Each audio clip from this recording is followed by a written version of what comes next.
माध्यमिक शिक्षा 17 के पहले पूरी तरह बदनाम हो चुकी थी। अच्छे लोग भागते थे। पठन पाठन का माहौल तो कोसों दूर था। जो शिक्षक पढ़ाना भी चाहता था अपने आप को अपमानित महसूस करता था। कोई माहौल ही नहीं था। नकल यहां की पहचान बन गई थी। आप मुझे बताइए, जम्मू कश्मीर और हिमाचल और पंजाब और हरियाणा से जुड़े हुए वहां के बच्चे प्रवेश लेने के लिए बलिया में, आजमगढ़ में, जौनपुर में, मैंने कहा क्या सब आजमगढ़ और बलिया में क्या इतने अच्छे विद्यालय हो गए हैं क्या कि वे एडमिशन लेने के लिए यहां आ रहे हैं? लखनऊ में नहीं, नोएडा में नहीं, गाजियाबाद में नहीं, सहारनपुर में नहीं, यानी उस कोने से 1500 किलोमीटर दूर जाकर के, और वो भी सुदूर गांव के किसी विद्यालय में। तो हम लोगों ने कहा कि भाई यहां पे थोड़ा इनके सेंटर बदल दो और अपने आप ही ये सब ठीक होगा। और अब तो सीसीटीवी कैमरे भी लग गए हैं। और कितना रिफॉर्म हुआ देखिए, 56 लाख बच्चे माध्यमिक शिक्षा परिषद के बोर्ड की परीक्षाओं में बैठते हैं। 56 लाख बच्चे। पहले 17 के पहले इन परीक्षाओं में लगता था 3 महीने का समय,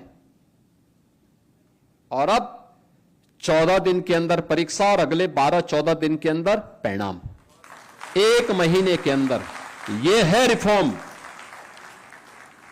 हमने समय की बचत भी की है, लेकिन साथ साथ ये सभी बच्चे जो आज इस परीक्षा से उत्तीर्ण होकर के निकलेंगे या निकल रहे हैं, आज वे जाकर के कहीं भी बोलेंगे कि हमने उत्तर प्रदेश माध्यमिक शिक्षा बोर्ड से अपनी परीक्षा उत्तीर्ण की है।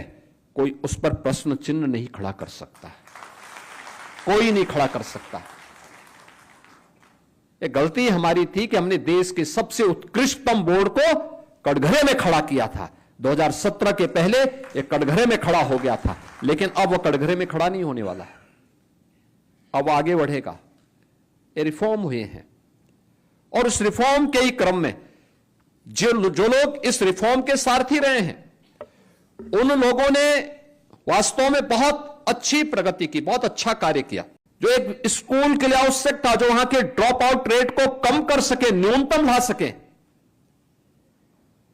बेटी स्कूल क्यों छोड़ती थी? क्योंकि इसके लिए सेपरेट टॉयलेट नहीं थे। बच्चे बीमार क्यों होते थे? क्योंकि सुबह जाता था और 4, 5, 6 घंटे स्कूल में रहता था। पीने के लिए पेयजल नहीं था।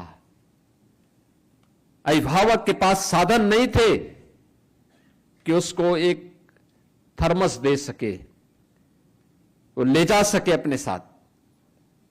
उसके पास इस प्रकार के साधन नहीं थे। क्या होगा? स्कूल छोड़ता था, बीमार होता था। स्कूल एक बार छूटा तो फिर छूट जाता था। आज इन 1,36,000 विद्यालयों में बालक और बालिकाओं के लिए टॉयलेट भी हैं, तो पेयजल की व्यवस्था भी है। फ्लोर अच्छे बने हैं तो फर्नीचर की व्यवस्था भी हो रही है। डिजिटल क्लास भी बन रही है तो स्मार्ट क्लास भी है। डिजिटल लाइब्रेरी भी है। ये परिवर्तन हुए हैं। और मैं देख रहा था, एक तरफ स्कूल मर्जर के बारे में दुष्प्रचार हो रहा था, बाल वाटिका के बारे में दुष्प्रचार हो रहा था। उसी समय मैं देख रहा था कि कुछ विद्यालयों ने, कुछ हमारे प्रधानाचार्यों ने अच्छा कार्य करके उस समय उन्होंने कुछ उदाहरण प्रस्तुत किए कि अरे क्या नकारात्मकता पैदा कर रहे हो, आओ ना हमारे विद्यालय को देखो। ये किसी कॉन्वेंट को, किसी पब्लिक स्कूल को फेल करने की सामर्थ्य रखते हैं। सुल्तानपुर का हो, वाराणसी का हो, या प्रदेश के अंदर अलग अलग क्षेत्रों में हम लोगों ने देखा है। उस समय भी हमारे कुछ प्रधानाचार्य और कुछ शिक्षक गण सामने आए थे। उन्होंने कहा नहीं, ये दुष्प्रचार हमारी शिक्षा व्यवस्था के बारे में करना बंद करिए। हमने भी करके दिखाया है। आइए हमारे विद्यालयों को आके देखिए। ये है चुनौती। जब हम लीक से हट करके कुछ करते हैं तब वही नवाचार बन पाता है,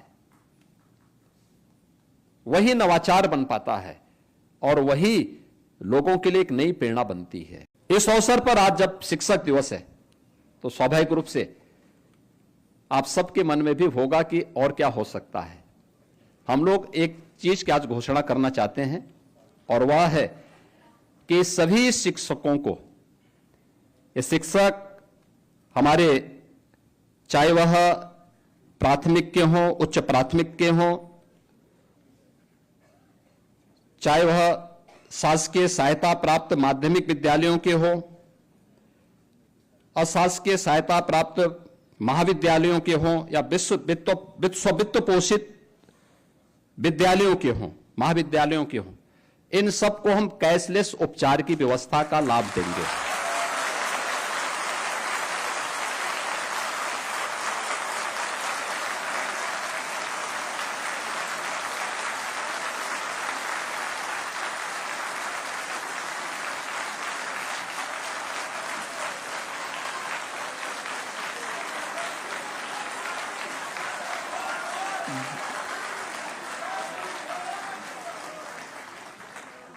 इसके साथ ही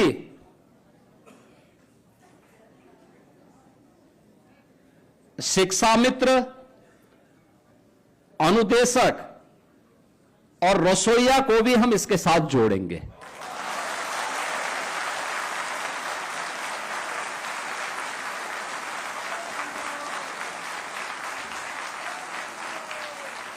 यानी यह उत्तर प्रदेश के लगभग 9 लाख शिक्षक यानी 9 लाख परिवार इससे लाभान्वित होंगे।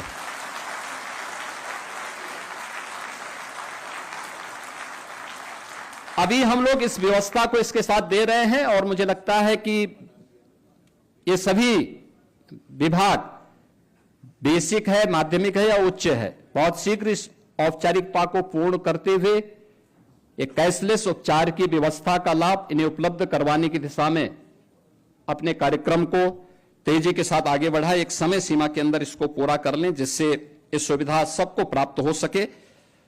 इसके साथ ही हम लोग आने वाले समय में, मैंने एक हायर लेवल की कमेटी बनाई है जिसमें शिक्षा मित्र और अनुदेशकों के मानदेय को बढ़ाने के लिए भी हम लोग आगे कार्य कर रहे हैं। याद रखना, शिक्षा केवल शिक्षा नहीं है, अक्षर ज्ञान मात्र नहीं है, एक किसी भी सभ्य समाज और किसी भी समृद्ध राष्ट्र की आधारशिला है, एक नींव है।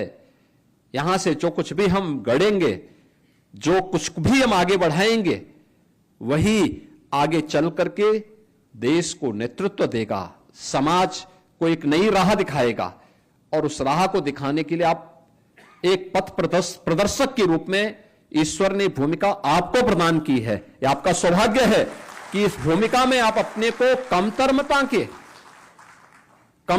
आंके, एक बहुत बड़ी भूमिका आपकी होती है। एक शिक्षक की तुलना किसी नौकरशाह से नहीं हो सकती, किसी नेता से नहीं हो सकती, और मत करिए किसी नेता से, किसी नौकरशाह से अपनी तुलना। आप अपने आप में एक अलग आपकी श्रेणी है, आपका सम्मान है। एक शिक्षक के रूप में जिसको भी आप अपना परिचय देंगे, अगर वह व्यक्ति सचमुच में मनुष्य है तो आपको जरूर सम्मान देगा। लेकिन यह बात आपको ध्यान में रखना होगा कि शिक्षक बनकर के आपको उसके पास जाना होगा। शिक्षक बनकर के आप अपनी बात उसके सामने रखेंगे, कोई भी ऐसी बात नहीं हो सकती जो फिर आपके लिए असंभव हो। और उसी का परिणाम था कि शिक्षा के क्षेत्र में हम लोगों ने जो परिवर्तन देखे हैं, उन परिवर्तनों के वाहक के रूप में देखिए उत्तर प्रदेश इसका केंद्र बिंदु रहा है।